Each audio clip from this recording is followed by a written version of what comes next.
Hello mga beshi. Masayang araw po. At ito nga ang ganap. Habang ako'y naglalakad papunta sa aking trabaho, ay napadaan nga ako dito sa Street Bites, tindahan ng siomay. Alam nyo ba, beshi, napabalitaan ko na masarap daw ang siomay dito.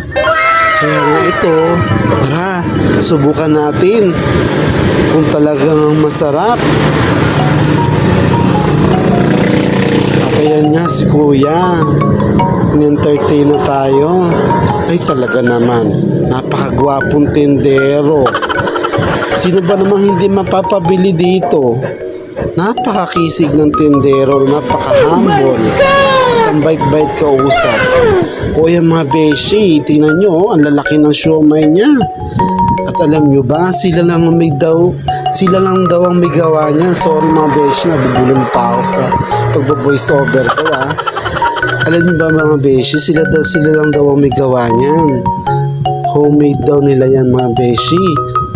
At alam nyo ba, napakamura lang. Alam nyo ba, isang piraso na ang laki-laki sa halagang 10 piso lang. Amazing! Oh, parang pag kinain ko itong isang piraso, parang busog na ako. Sobrang laki, oh. Mura pa, 10 piso lang.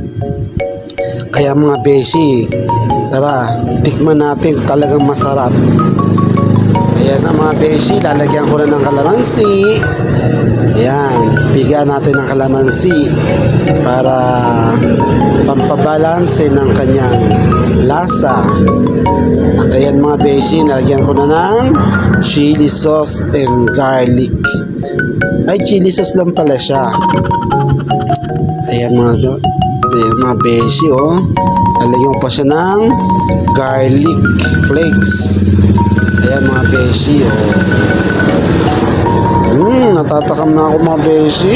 Parang sarap-sarap ng amoy pa lang, sarap-sarap ng kainin. Amazing! Ayan, Street Bites ang pangalan ng kanilang pwesto, kanilang tindahan. Ayan, mga beshi, nilagyan ko na ng toyo. Ayan mga beshi, titikman na natin kung talagang masarap. Unang kagat. Sarap-sarap. Pero biro mga beshi, ang sarap-sarap talaga niya. Nanunuot ang lasa niya. Kasi nga mga beshi, sariling gawa nila yan. Amazing! At talagang nanunuot ang sarap, kaya masarap. So mga beshi,